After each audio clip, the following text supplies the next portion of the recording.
It seems like every week I log on to social media, whether that's Twitter or TikTok, and there's always like a new gaming headline that relates back to money or prices increasing. The latest news includes things like the PS5 getting its second price hike by like $100, and this was after Xbox already did it. There's rumors of the Switch 2 getting a price hike, and they already canceled their Mario Kart bundle, which was basically like a price hike in disguise. And of course, we have the RAM shortages all across the tech industry right now that is affecting everything globally, which includes our video game consoles as well. So things like the Steam machine getting delayed. And that's not even mentioning the never-ending debate of whether games should be $70 or $80, which is the standard for AAA games right now. And of course, this is all warranted, right? Money is a very sensitive topic right now in the current economic landscape, at least in America, and that includes the hobbies we want to enjoy. I myself have changed my spending habits when it comes to gaming because I'm currently in between jobs right now, and even though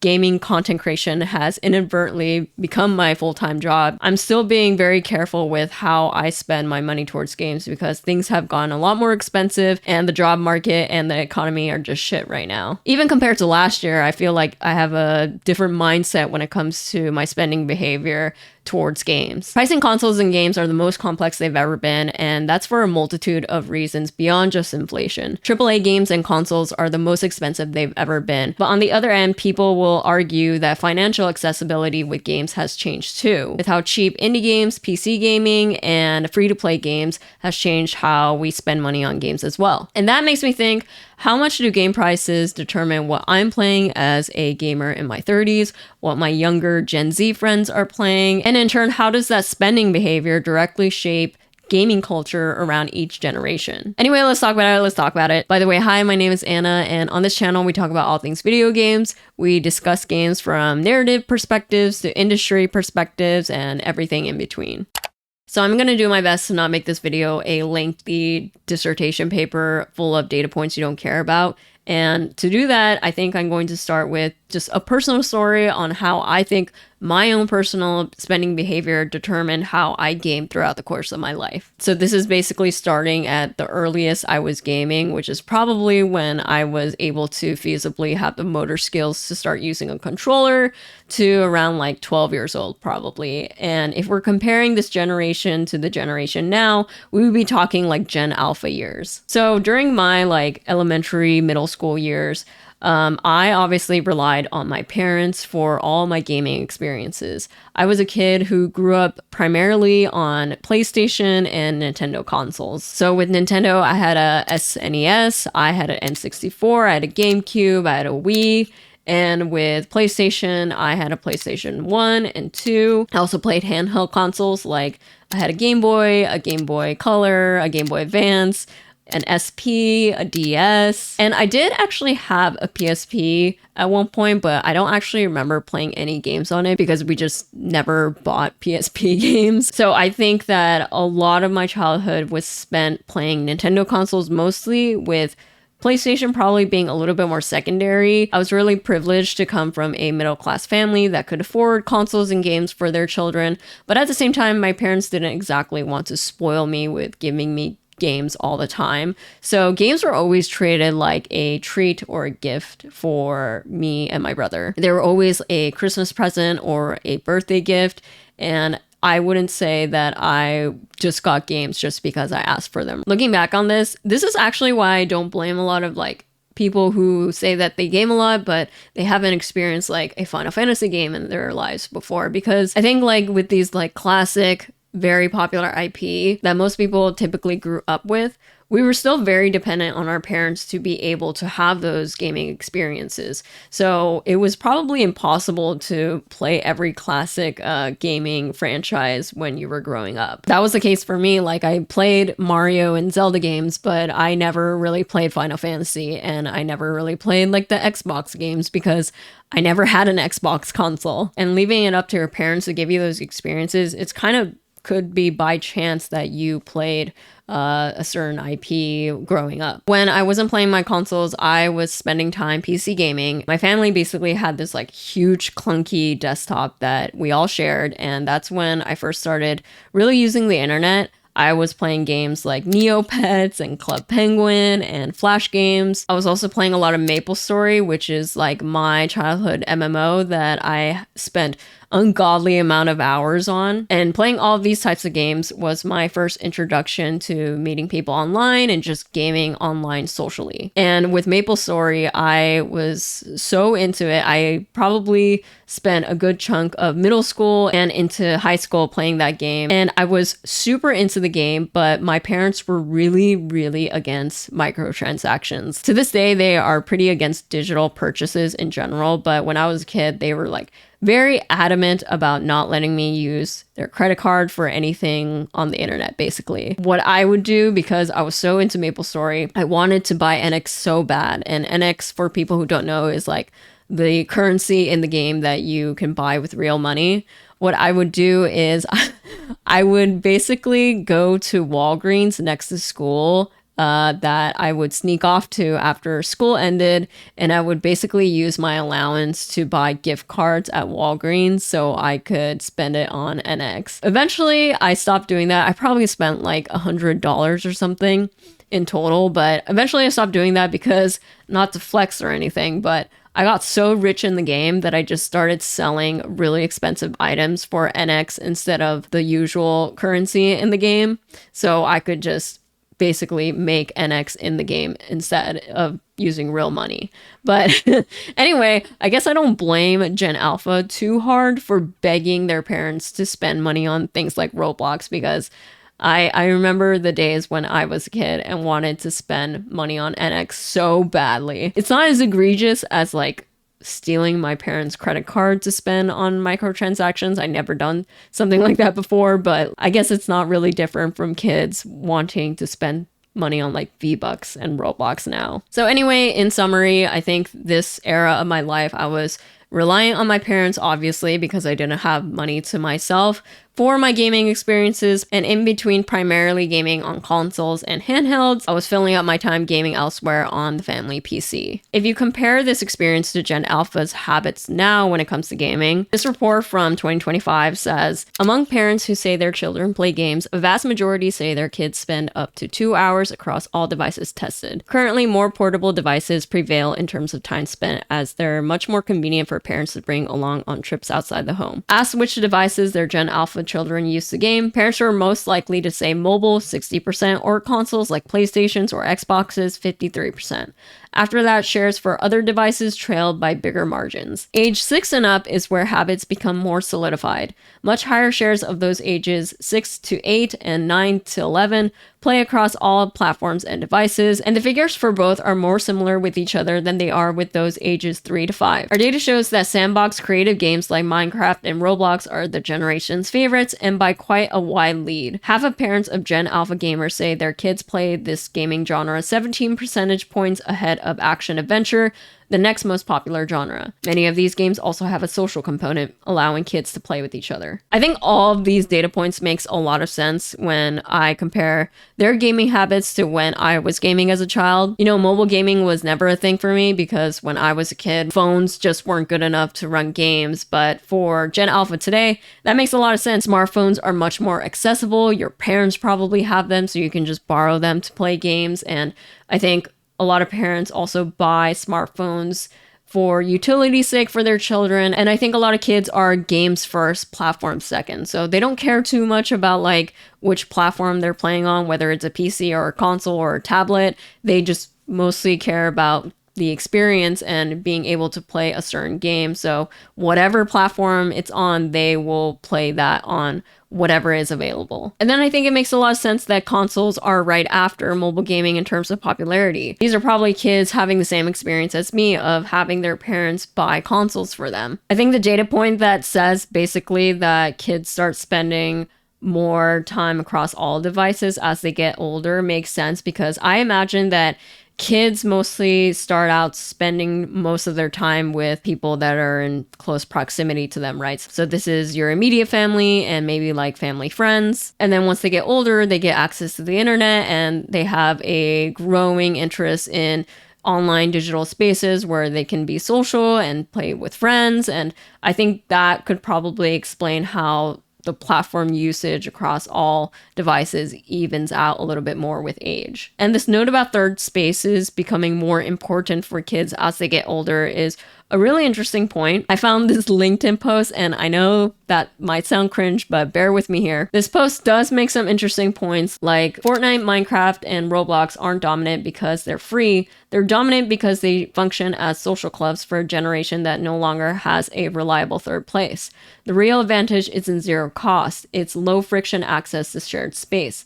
For younger players, especially, these environments replace the mall, the arcade, the forum, and even after-school hangouts. So I think it's really easy to like meme on these kids that are playing like Fortnite, Minecraft, and Roblox all day, and just these Zoomers that are addicted to these like kind of brain rotty games. But I think it's actually not that different from my generation when we were playing like our first MMOs like WoW and MapleStory and RuneScape. And our generation was actually the first generation to start using like these gaming worlds as online digital third spaces where we could actually meet and make friends. So even though the actual places has changed for this new generation, Gen Alpha, it's really not that different from when we got to experience this ourselves when we were younger. The last thing I'll say about this generation that makes me maybe a little bit sad upon reflection, I guess, is with the rising costs of consoles and tech and handheld devices and games, I wonder about how many more kids won't get to experience games like the average American family back in the day. Like it was very much a thing to be able to experience your classic Mario games and your classic Zelda games.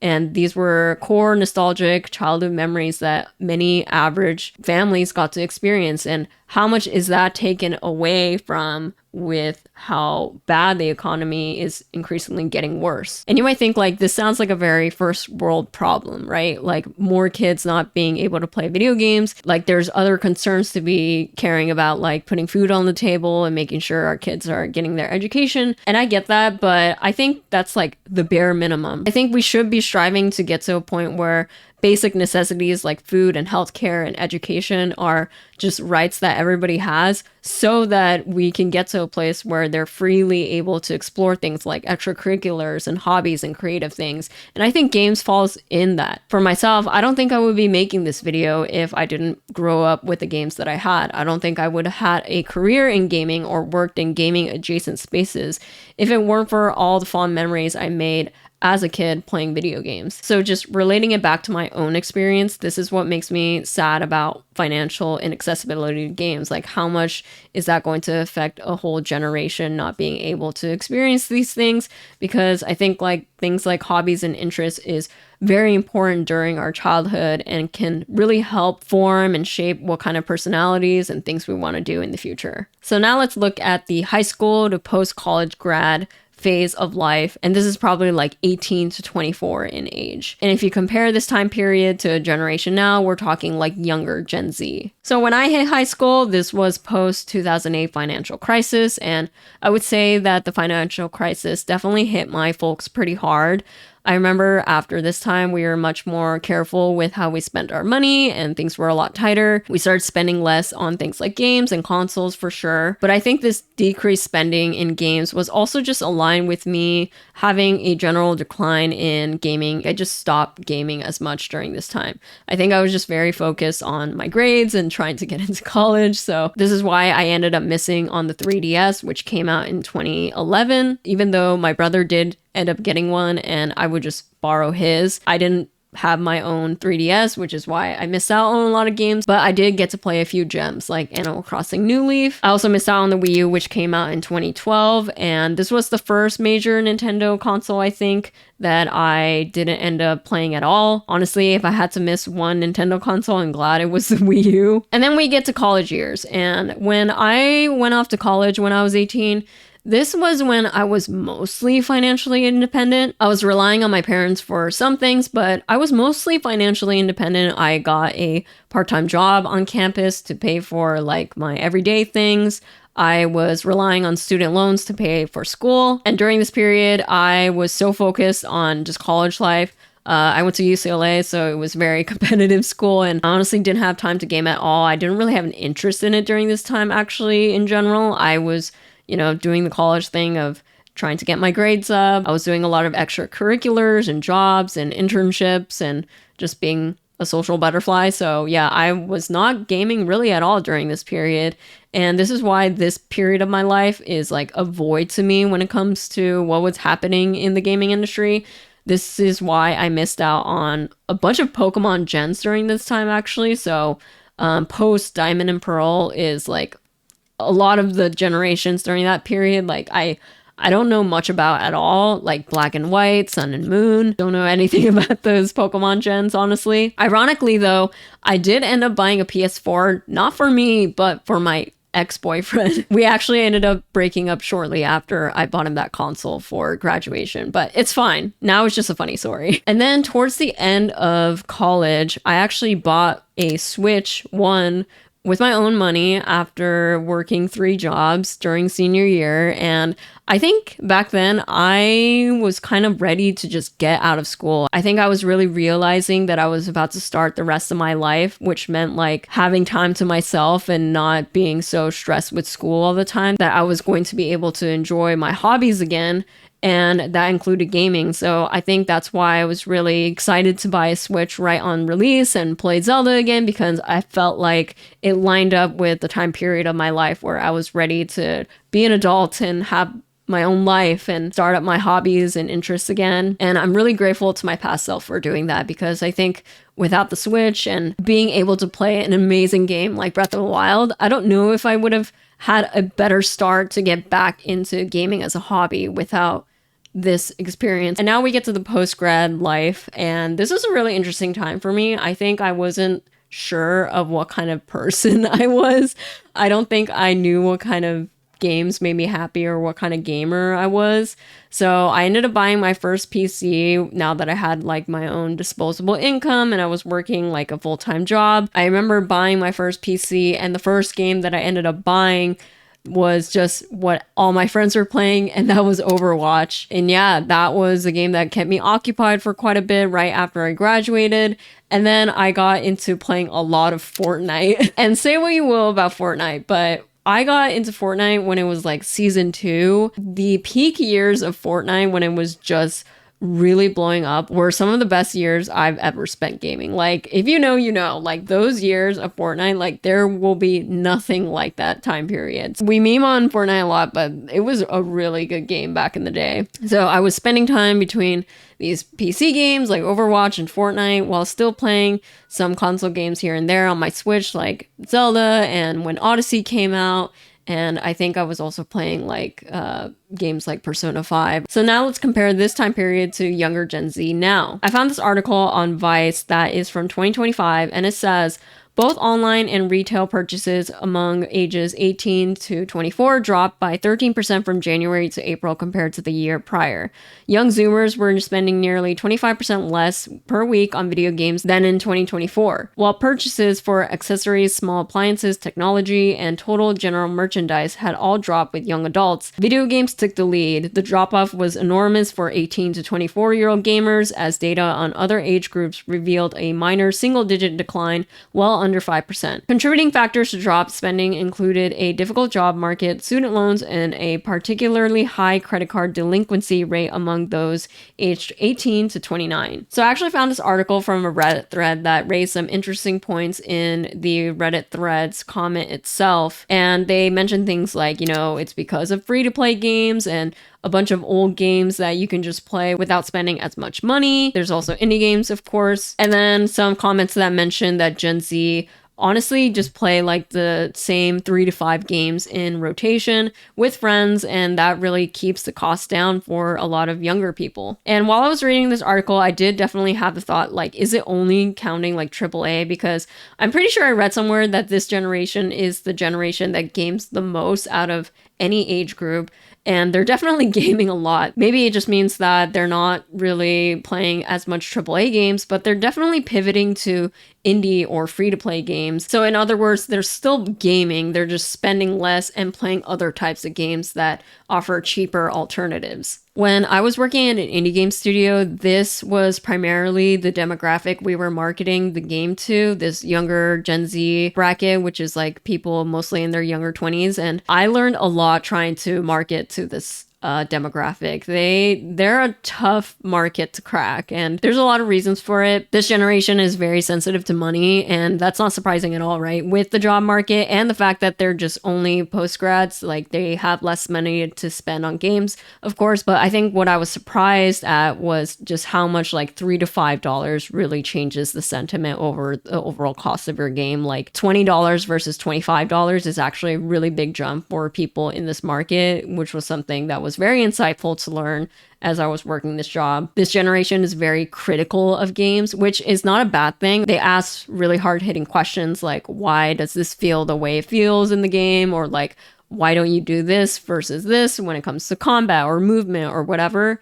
And they are very blunt and quick to point it out to give feedback. They're also really quick to say, why would I play this game when this other game in the same genre and same price point does the game and the genre better? This generation's super into indie games and online games that all their friends are playing, and this is a big component of them, like being able to have fun with other friends. And they love their cheap indie games like Undertale. It's like super popular with this generation. And I would say for a lot of people that we were marketing towards, like $20 was a pretty good spot, I think, for indie games if the game was good. But yeah, they had very high standards for games that even were within like the $20 range. They wanted it to be very high quality and expected that much. Actually, while we were working at the studio, there was a moment where I felt like a clear generational difference was going on amongst our team members. So we had an employee who was like, I think she was like 23 or something, while we were all either in our late 20s or 30s. Resident Evil Requiem had just been announced. And all the 30-year-olds in the company were like, yeah, that is like a day one purchase. There's no way I'm skipping out on that game. Like, I will be playing that even if it's $70. Like, there's no way I'm missing out on that game. I'll be playing it the minute it drops. And the younger 20-year-old in our company was basically like, you guys are going to spend $70 on a AAA game? Like, there's no way in hell there is any game that will make me spend that much on it. And we're like, oh, interesting. Like, I didn't know you were so adamant about being against spending on, you know, like a AAA game like that. And she was basically like, I can't imagine spending that much towards any single game. Like, I could play like a multiplayer free-to-play game and save so much more money. Like, I really can't think of a single game where I would be spending that much on a single player experience. And I was like, this is the moment where I felt like so much of a generational gap was happening. And I think the other people who were also in my age range like felt the same way. Like, we were so different. Like, we could not be more different when it comes to our gaming habits. Like, it was very palpable what was happening while we were having the conversation. And there's a lot of criticism for the AAA model, like right here in the Reddit comments, right? The gap between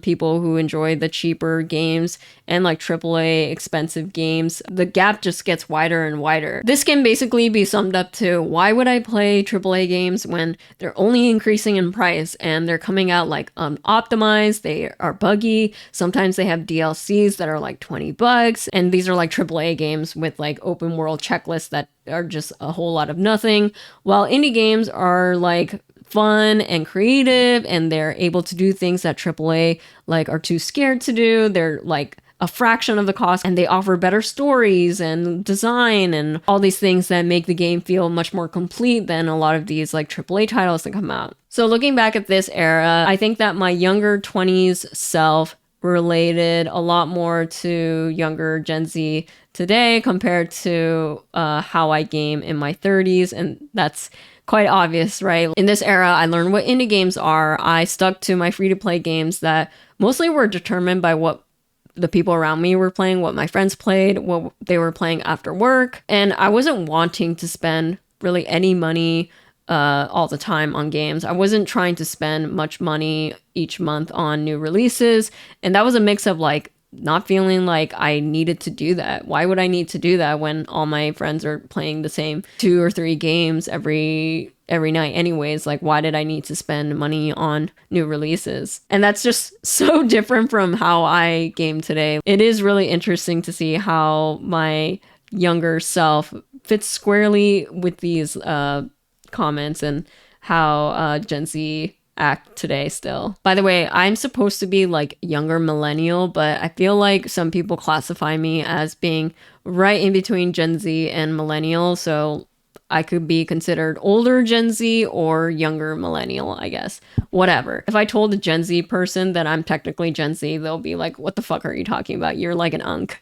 Regarding free to play, I think in the same way that I grew up without any kind of attachment to mobile games and how that habit has kind of stuck into my adult life, like I still don't play mobile games.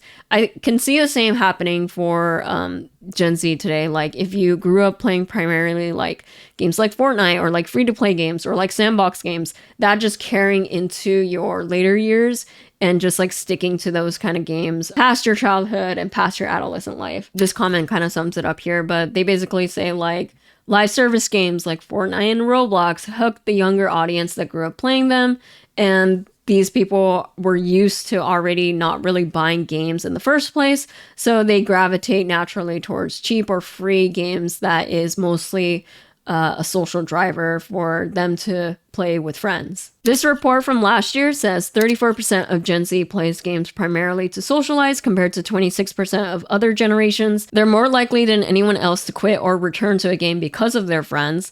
Gen Z plays everywhere, which includes mobile, PC, console. They don't pick one, they pick all of them. Older generations tend to be device first. They choose a platform, then find games to play on it. Gen Z flips this. They care about the game first and expect it to be available on whatever device they're using at the moment. I can definitely see myself in the older generation that they mention here. Like, I definitely think I bought a PS5 because I just wanted the console first and expected the games to follow after. Definitely took a few years for the PS5 to get their quality games, but I think I also thought about that with the Switch as well. Like, even though it launched with Zelda, I did expect it to eventually get good games, and the console was the first thing that really came to mind when I purchased it. Gen Z has strong opinions on monetization. Some things they're willing to pay for, others is a hard pass. They hate things like intrusive ads, but rewarded ads is fair. They'll engage if they feel like they're getting something worthwhile, and they love things like premium cosmetics or unique skins, status items, and customization. In short, if monetization feels like a cash grab, they're out. The best models feel rewarding, not annoying. So in summary, this is a time when mommy and daddy aren't paying for your games anymore, most likely, and gamers are much more scrupulous about game prices when spending their own money, especially in a dying economy when there's so many alternatives and options to choose from, and gaming being mostly a social driver. And I think this is especially important in a time of post-grad when this previous access to like a huge community is suddenly taken away from you, right? Like you had all this social life and community built around you being on campus and going to school, and suddenly that is all stripped away after you start becoming a working adult. I think that could be jarring for a lot of postgrads, which is why I think social gaming is so relevant to people who just graduated college. So now let's get to my mid-20s to the present day. And if we're comparing this against an age group, this would be like 25 to 34. I'm not quite 34 yet, but this is like the general age range that I'm thinking about. And this generation would be considered mid to older Gen Z to young millennials. So that is the generation that I squarely fit in. So the mid-20s definitely was kicked off for me with gaming during COVID. This was when I bought my first PlayStation 5, and that was actually the first PlayStation I ever bought in my life. PS3, PS4, I think my brother ended up getting those consoles, but again, I was so preoccupied with school that I didn't ever play those consoles. So post-grad and being in my mid-20s now, I was like, you know what? It's time for my big first PlayStation purchase, and it definitely felt like a big purchase to me because I don't think I've ever spent like $500 on a console before in my life. I was still playing games on my Switch 1, and by this era, I think a lot of good Switch games were coming out. Games like Animal Crossing New Horizons was coming out during this time, and I think that games like that definitely got me back into playing more single-player games again and console games. I did do a lot of like PC gaming during this era because, you know, during COVID, while we were all quarantined, I was still looking to game to keep up with friends and just have a social life online through games, and I relied on PC games to do that. But at the same time, I think I was slowing down in PC gaming and multiplayer games in general.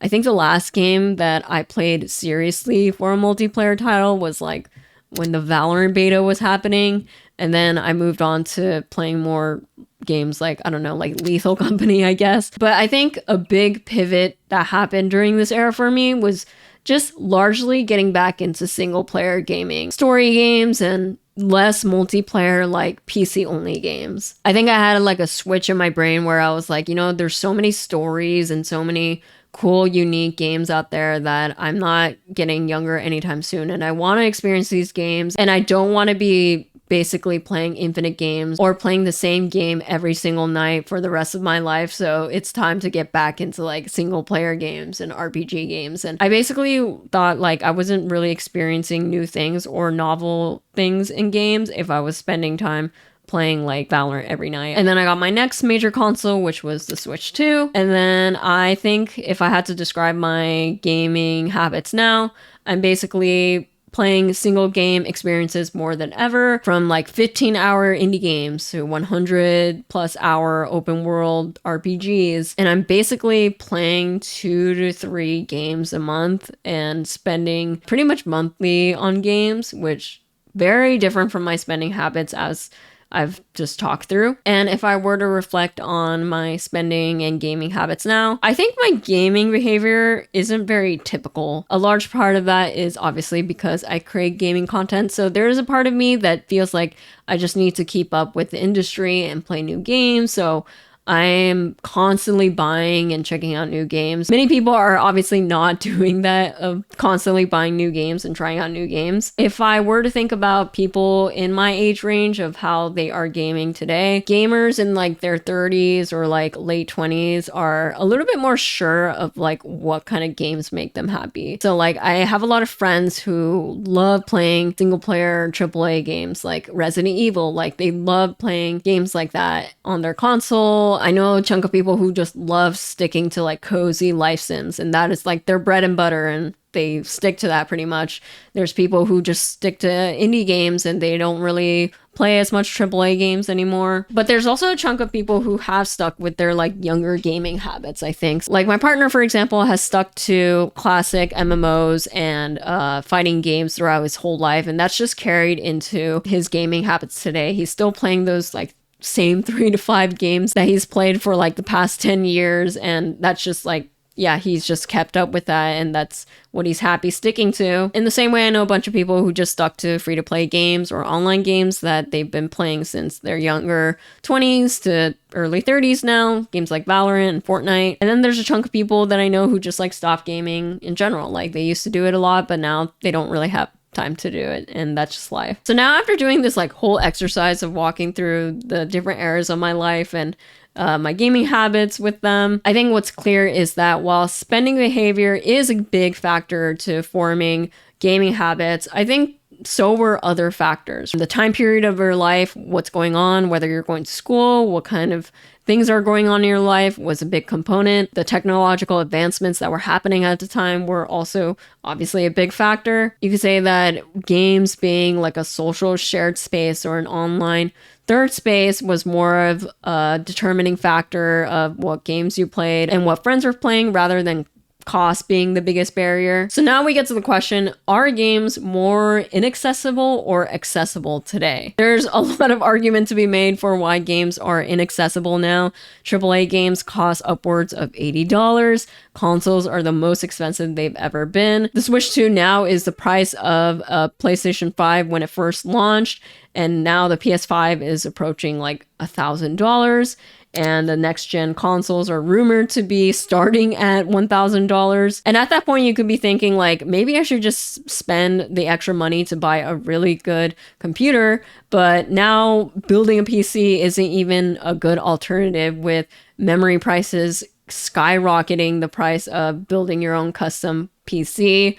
And that's on top of tariffs affecting everything and making everything more expensive unnecessarily. And then the argument for games are actually accessible is that, you know, free-to-play games and indie games offer cheaper options than back in the day. I think back in the day when console and AAA games were the norm, the mainstream thing to do was to just buy the flagship title for each console. So you bought Super Mario 64 on the N64 because that was like the main game, right? Like indie gaming as a concept wasn't even like a thing back then. So you just ended up playing whatever the developer of these consoles were releasing. But now you have free-to-play games that offer quality experiences beyond just console and PC. Like you have your mobile games now. You can play games on a tablet. And of course, indie games are able to offer good, lengthy, quality experiences, like 100-hour games for much cheaper. Like I immediately think of games like Silksong that is $20 and you can easily squeeze 100 hours of great gameplay throughout that game. So rather than the question of is gaming getting more inaccessible or accessible, I think I see it more as the gap between like AAA and free-to-play / indie games, the gap just getting wider. So I think there are a group of people who are happy sticking to the free-to-play and indie game bubble, right? These are the people that only need like 3 to 5 games to keep them happy.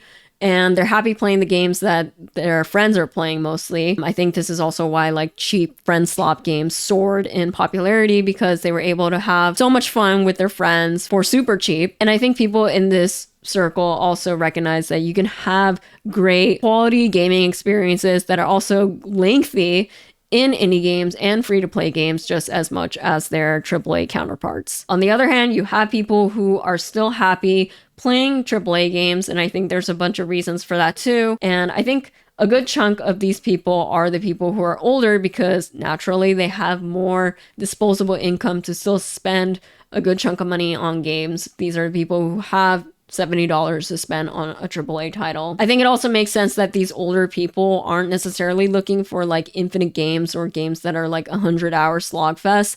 Like they don't mind the tighter experience that is like 15 to 40 hours long.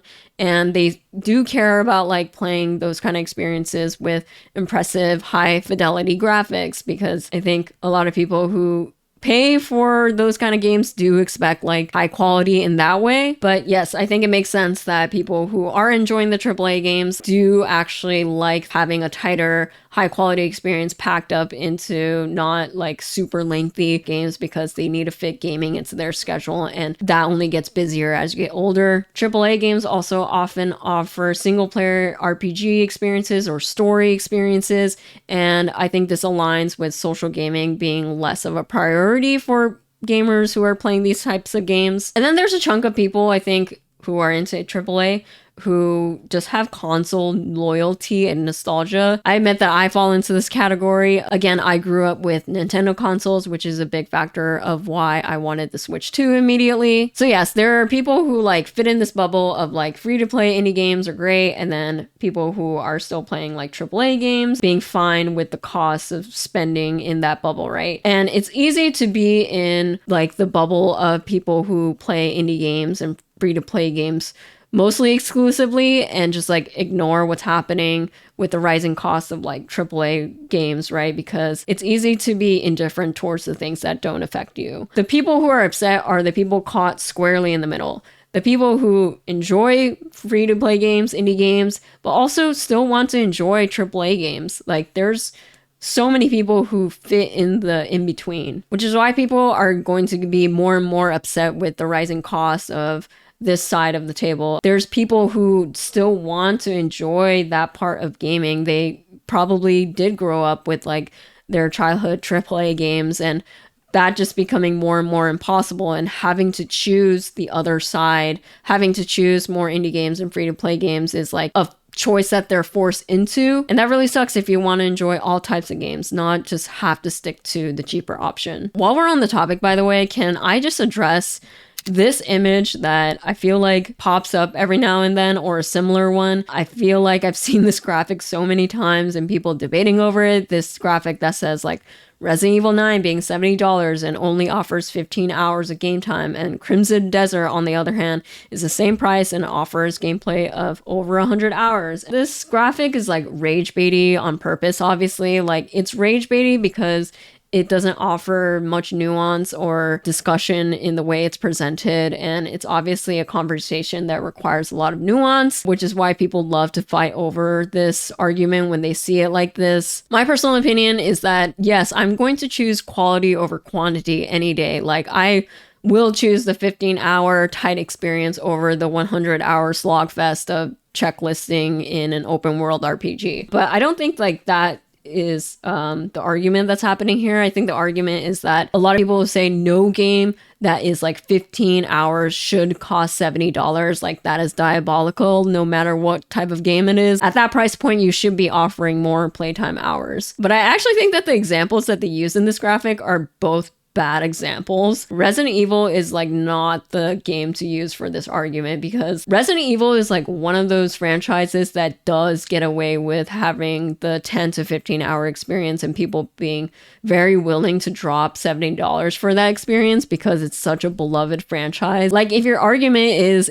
wow, you only get 15 hours if you're spending $70, like, Resident Evil Requiem is the last example I would be choosing. I can't honestly think of any other IP I would be willing to drop $70 on for that short of a gameplay experience, besides like maybe Silent Hill. I think I'd spend that much on Silent Hill F, and that's pretty similar in playtime. But yeah, Resident Evil is just that one game where actually people are very willing to spend that much on the short gameplay experience. And it's a game that kind of set that precedent. Like, people expect that kind of length in Resident Evil games because all their previous games are that length anyway. So yeah, like, it just doesn't really help with that side of the argument. And the people on the other side of the argument, like, I would choose the 100-hour playtime game that is $70 over 15 hours any day. They definitely should have picked like another game than Crimson Desert. There's been so much mixed reviews that I've been seeing over this game, like the story being horrible, like the controls being bad,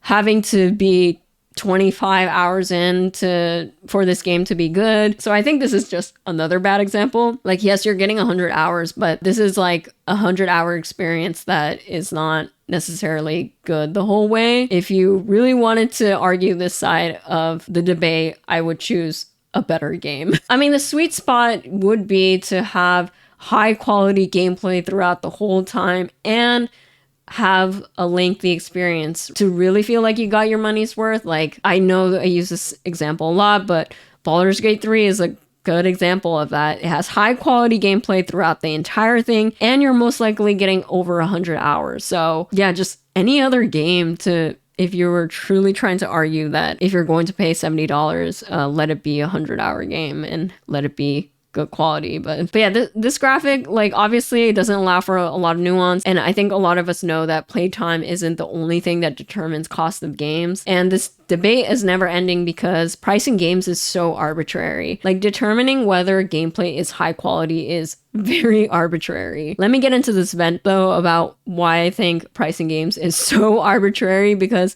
after having lived this experience of working at a studio, like, I'm just so convinced that like pricing games is truly like one of the most arbitrary things to put a number on, because it does not matter if you have a financial advisor or a financial planner on your team to determine the price of your game. And if you're selling your game for $100, obviously no one's going to spend on that shit. And the reason why AAA gets away with like $70 is because that is just the standard. That is just because everybody else is doing it. It is not actually the number that is making up for a certain amount, or because like they determine that like this exactly is the number that's going to perfectly justify the cost of the development and like the high quality gameplay and like the playtime. It is none of that. It is just certain standards that the industry has set, which is why you have games like Silksong, which is like only $20, and that is like probably way too cheap considering how much development went into it, but they set it at $20 because they are an indie company that will be fine selling it at $20. And that is just like the price that they determined was okay for their customers and okay with their studio. Like, they just felt like $20 was acceptable. When I was at the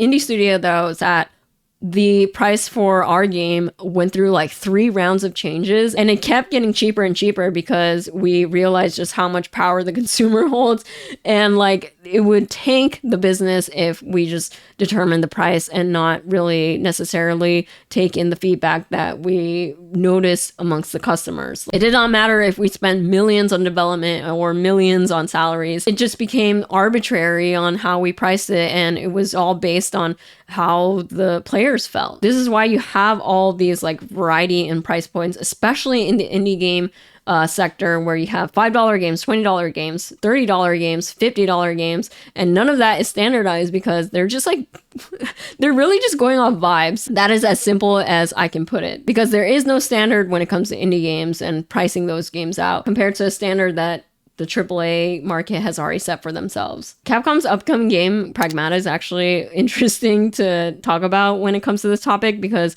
Pragmata is $60, Resident Evil Requiem is $70. Pragmata is probably like, I just finished playing it. It has like maybe 10 more hours than my first playthrough of Resident Evil Requiem, but it's $10 cheaper because it's a new IP and Resident Evil is like really massively popular and they can get away with it. Like no amount of like high quality gameplay determining or playtime hours determine the final price of this game. Like, you know what I'm saying? Am I sounding crazy? I know this was just like me going off the rails, but I just really want to hammer in the point that I don't think that a lot of these companies are doing like extensive financial planning to determine the price of their games. I think they're just pushing the limit of what feels appropriate for AAA, and then indie games are just like what seems appropriate, what will keep our customers happy and not completely destroy our business, charging an insane amount for these consumers who are looking to spend a little bit cheaper on games. So yeah, playtime is really just a small part of determining what ends up being the price tag for a lot of games, in my opinion. So to wrap up this video, I do understand that rising costs in not only video games, but like the economy in general, are systemic issues that we should fight back on. I totally recognize that, you know, a lot of the rising costs in gaming is due to things like tariffs. Like maybe we shouldn't vote for the guy who made tariffs a thing. Maybe we shouldn't be investing and supporting these tech companies that spend so much of our tech resources towards AI and data centers. I get that. I get that there are systemic issues that are causing all of these like ripple effects in the industry. At the same time, though, I think it is obvious that while these ongoing issues are worth fighting back on, there are things that we can do within our own community to make things easier for us and things that we can look towards our community to help us still enjoy the things that we want to enjoy. So I want to offer some of my own personal solutions and things that I am doing to keep gaming for cheaper and not always have to destroy the bank to still enjoy this hobby. The first thing I'm doing is I'm trying to buy physical where I can. I know there are companies that are making this even hard for us, but I do try to buy physical if I am buying games so I can eventually lend them out to people. I think I'm doing this more within my own friend circles where if I don't get to the game immediately, I'm asking friends around me whether they bought this game or something and whether I can just like borrow it for a little bit, because you know, physical games, we can still have them and pass it along to other people. And you know, a lot of my games too, I think I play them once and then not really play them again. So I want to be able to lend games and borrow games within my own friend circles, because I think a lot of us forget we can do that. Which leads me to my next thing that I really want more people to know about, which is renting games from the library. I have a whole series on my short form platforms where I am exploring libraries in the LA County of the best libraries that rent out video games and searching for the best catalogs. And a lot of people always, when I post these videos, say like, I had no idea libraries even rented out games and had a whole gaming catalog. And it's becoming more of a thing now, I realize, as people share their resources with me. These are often actually recent releases. I really encourage people to check out their local library, give them a call, see if they carry games at all. And yeah, you can borrow games up to like a week or two. And I think this is perfect for games that, you know, have this like 10 to 20 hour playtime that you probably will be happy just playing once. And the great thing with this is that the more people borrow games from the library, the more the libraries will grow their collection. So we should be renting video games out as much as possible from libraries if you want that to be more of a thing. I also heard that like in places like the Bay, some libraries even rent out whole consoles. I have not found a place like that in Los Angeles, but if I find one, I think that's a really cool thing that libraries do. I think people ought to just know that there are resources just like books and DVDs and manga and comics. This is a thing in libraries too. So check out your local library and see if they rent out video games. And then this might be a really obvious solution, but I'm waiting for games to be on sale more. I think I'm a lot better about my impatience when it comes to playing new releases. Like, I definitely am trying to settle in more with like, I can wait a little bit and wait for a sale before dropping full price for a game these days. I did this with the recent Fatal Frame remake. I thought I was going to get that day one. Saw it was $40 and I was like, you know what? I feel like I can wait a little bit for this to be on sale. I don't have to play it immediately, especially if I have other games that are upcoming, if I have games in my backlog I still haven't played. So I think that kind of mentality is getting me to save a bit more on games as well. You don't always need the shiny new toy. You have the shiny new toy in your backlog right now. And that's what I'll end it on. Thank you guys so much for watching. I think this video is going to be a lengthy one. So if you watched all the way through, thank you so much. As usual, let me know your thoughts on this topic in the comments. I would love to read them. I guess only time will tell with seeing how the industry will change when it comes to game prices and how expensive things are getting. So anyways, thank you guys so much for watching. I will see you in the next one. Bye.